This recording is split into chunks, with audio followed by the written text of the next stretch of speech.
I'm Ashleigh Gardere, and I work with the next generation of founders to redesign a United States that works for all.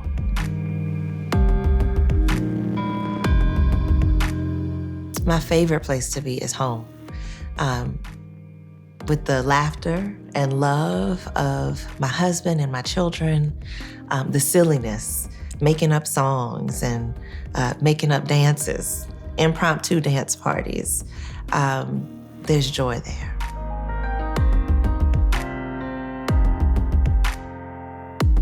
The place that has shaped who I've become most is New Orleans.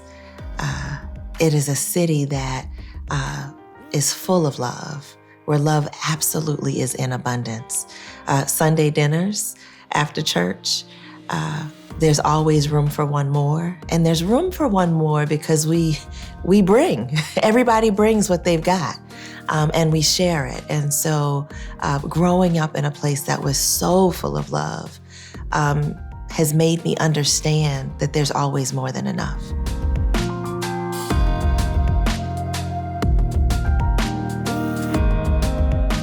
When I think about the early moments that showed that I really had something to contribute, that I could make a difference, I think about my 8-year-old self. So we grew up in church, and a church that was really wrapped in love. And when I was 8 years old, the grown-ups got into a disagreement. Folks had not agreed about the future leadership of the church body. And so there was a tough business meeting on a Friday night. And then Sunday morning we showed up and the locks had been changed on the church. We got put out of church, y'all. And that morning we decided to have church on the empty lot next door. And there was something about the courage to still stand and do what you knew was right that also allowed the congregation to decide to form a new church and to have conversations about what would be the values of that new congregation. Who did we want to be in the world? How did we want our impact to look in New Orleans? So at 8 years old, I became a founder of a community institution. That story has stayed with me for my life.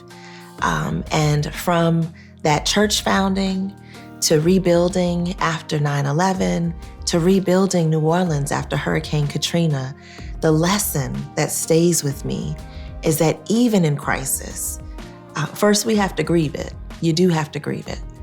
But after that, there's always an invitation to build something different, to build something even better than what we had before.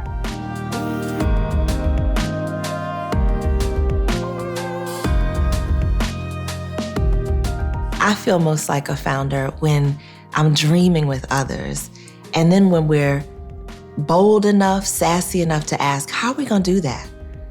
What new laws would we need? What new values? How do we show up for others so that we all win?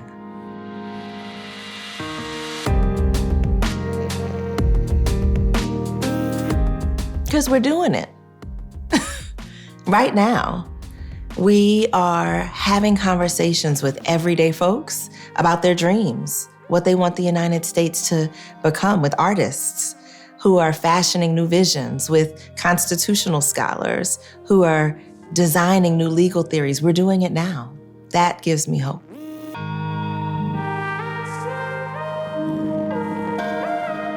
We the people means all of us. It means all of us. I absolutely understand that when the framers wrote "We the People," I wasn't included in that. Lots of us were not included in that.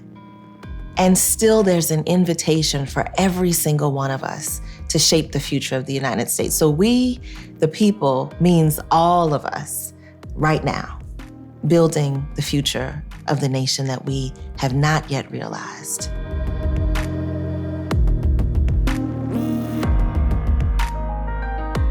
I'm inspired by the disability rights movement, the demand to have curb cuts and sidewalks so that folks could move more easily in their community. Because of that win that delivered for one particular set of folks, all of us benefit from the convenience of being able to roll our luggage or to push a shopping cart in our neighborhoods. It proved that if we deliver for folks who need something most, we all win.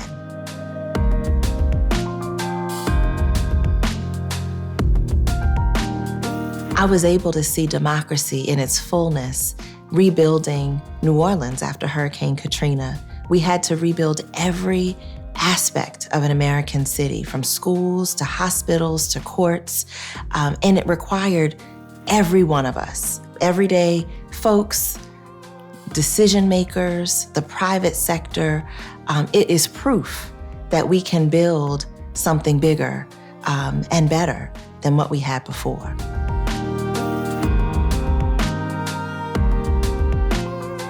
Possible. It's the work of our generation, in fact. It looks like community meetings of electeds and their neighbors working together to figure out the best solution for their neighborhoods and communities.